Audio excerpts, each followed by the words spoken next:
I just found out from a coworker that my husband secretly filmed us being intimate and posted it online, and after confronting him, I'm finding out there's even darker secrets he's been hiding. Last Friday I, 34 female, spent my evening with Kate, 24 female, who is a young friend from work as she wanted to discuss something personal with me. I didn't think anything of it as we do have a very personal relationship outside of work as well. As soon as I arrived to her place the tension in the air was thick. She explained that she wanted to discuss a serious matter with me but that she didn't know how to go about it. I told her to just rip the band-aid off and tell me. She told me that she had found 2 recordings of a woman she believed to be me on an adult website. I told her that wouldn't be possible but she was adamant that I was the woman in the recording. And she was right. I've never recorded myself exposed or making love with my husband but there I was in 2 recordings of 7 minutes and 4 minutes, both of them recorded in our old bedroom. As I rewatched every second of it, it starts to dawn on me that this was my husband's doing. But I pushed that deep down because there must be a reasonable explanation for this. Honestly, I left her place with my mind in a complete meltdown. I could barely hear what she was saying but she did follow up with a text saying she's been in contact with a website about getting it taken down and that she'll help me go through this. She also said she's scouring the internet in case there are more out there. I came home and pretty much ransacked my house looking for evidence and I found it. My husband was using a hidden spy cameras to spy on me and record me in my most intimate moments. I then just spent hours vomiting, crying, projectile vomiting some more and begging God to just let this be a nightmare. I am a deeply religious and a fully veiled Muslim woman, and I've never been with anyone but my husband, and all this time he has been sharing my most intimate moments with the world. I don't know what to think or what to do. I can't look at him or speak to him. I've locked myself in our bedroom pretending I'm sick. All I do is look up how other people have dealt with getting things removed and it seems like once it's on the internet it really is forever even if I remove it from this one website. I've been crying non-stop. He truly must be something demonic as he is right now talking about ordering in some of my favorites to see if I have an appetite since I haven't been eating well. I am so unbelievably hurt. I don't know how to share this with my family or how to ask for help. I'm crippled with shame, anger and pain. Answering some questions. 1. My husband, soon-to-be ex-husband, and I are the same religion, race, ethnicity and nationality. 2. My culture does not participate in honor killings and I'm not afraid of my family harming me or not siding with me. 3. My family would support me in divorcing him. In fact, they would demand I do. 4. The laws in my country are secular but in certain circumstances it allows for the various religious groups in the country to hold their own courts that can enforce their rulings, as long as it doesn't impose or break secular law or civil liberties. 5. I do plan on taking this to secular court and religious court as I want him punished. 6. I am veiled by choice and the vast majority of my fellow countrywomen do not veil. 7. I am a niqabi meaning the only part of me visible to the public are my eyes. When I am with my family or with other women or in women-only spaces, I don't veil. 8. Kate and I do not share the same religion, nor dress alike and yet we are friends. Kel surprise. First update, I left him as I said I would. He went to work. The movers arrived, we packed my stuff and we left. The entire time I was crying to the point that even the movers were worried for me but I couldn't stop myself from crying. I went home, sat my parents and siblings down, and explained the situation. My parents were and still are confused. They are elderly and fragile. They don't understand the internet. They just keep saying okay let's talk to the people and it will be gone. But my siblings understand. They are angry. They are sad and heartbroken on my behalf. My siblings and brother-in-laws took me home. We waited for him and well, we had a conversation with him. He denied it at first. So my brothers were firm with him and he started to be more truthful. He said he did it because he was depressed, because he had an adult video addiction, love-making addiction and because he didn't think anyone would see it. He said he posted only a few. When we asked him to be specific he said he posted anything from 5 to 8. We had him take it down but who knows how many times it has been downloaded or shared. In that moment I also found out he had a secret phone. He was also cheating on me with random women and street workers. All this time I was thinking he's working hard but nope, he was out disgracing himself and betraying our marriage. At some point he convinced us he needed to use the bathroom and he somehow managed to call his mother, who arrived at our home with his brother and cousins. There was a commotion as they were angry at the treatment of their family member. Then things calmed down enough to explain to them what he had done. His mother fainted. His mother is elderly and not in the greatest health condition. We called for an ambulance. My neighbor had also called the police and I was arrested by the time the ambulance arrived to take care of my mother-in-law. I spent the evening locked up. Didn't exactly have a polite conversation with him. So yes, I was arrested for assaulting him, specifically slapping him, and he refused to press charges. Got released the next morning and went home to my parents. Cried some more because my parents kept crying. Then a few days later I spoke to some lawyers my sister had contacted as they had experience with non-consensual material being posted online. They have been handling things with the police as I did press charges and they are dealing with the websites. I also have started the process of divorce. I went to the clinic and got tested and luckily he didn't give me anything so far but I have another test scheduled just to make sure. I have spoken to his mother and she apologized to me even though it's not her fault. She told me that she understood why I want him punished. She asked that I let it stay in the hands of the law rather than I hurt him or have him hurt. He's in hiding, but he still calls and texts me from random numbers. He still lies and tries to manipulate me. I've just been documenting everything he says and texts to me. Oh, at this point everyone knows. I mean everyone, even little kids. And I feel more humiliated now than I did at first. Second update, this man has destroyed everything I have worked for and has completely destroyed the very little sense of stability and safety I had left. I had to resign from my job. A job that I loved. Jobs don't come easy for me with the way that I look. I can't work there anymore because I am a potential danger to the children and staff. Since perverted men have started to harass me at work, I work with vulnerable children, and mothers who have heard about me have started to refuse me working with their children. Some don't want me to be involved with their child because their husbands can't stop being weird. Fathers have leered at me or made lewd comments toward me, and one of them even offered me money to get with him. Men have catcalled me with greater frequency than ever before. Men stare at me. A man followed me from my dentist office and groped me on the street. Random men call my phone, my family home and office to verbally abuse me because my husband has posted my address, my personal and work email, phone numbers, workplace address, and every other bit of information online. It is as if the eyes and judgment of the entire world is on me.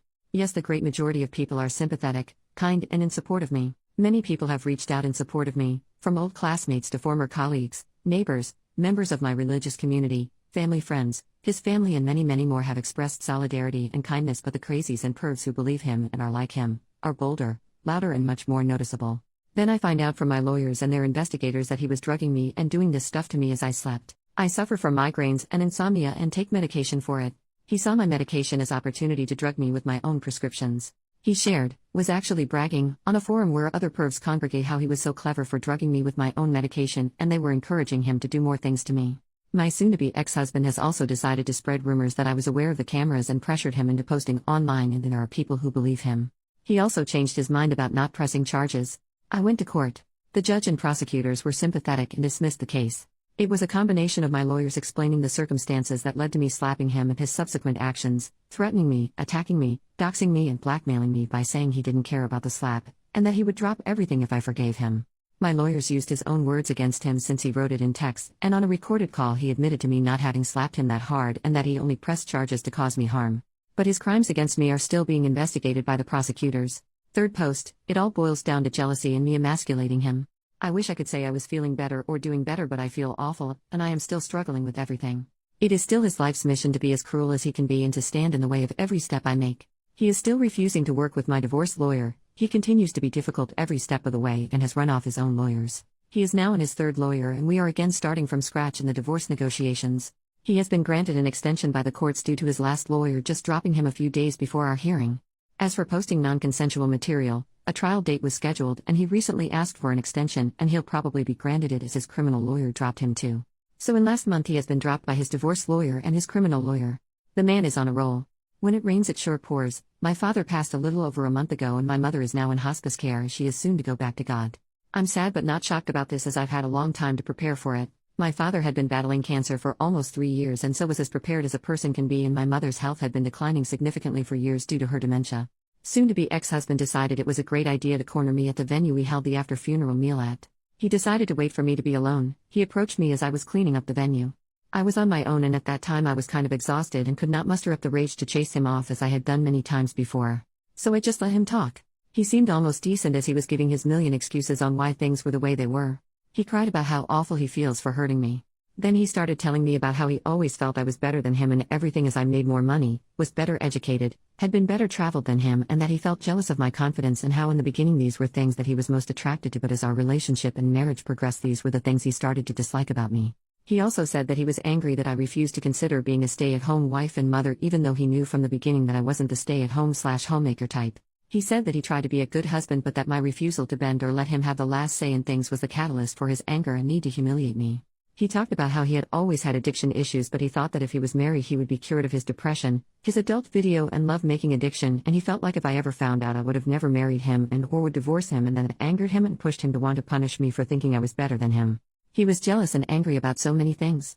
But when I said to him, "So you hurt me because you felt jealous and inadequate in comparison," he lost his mind and started to shout and say that he knew I would react that way.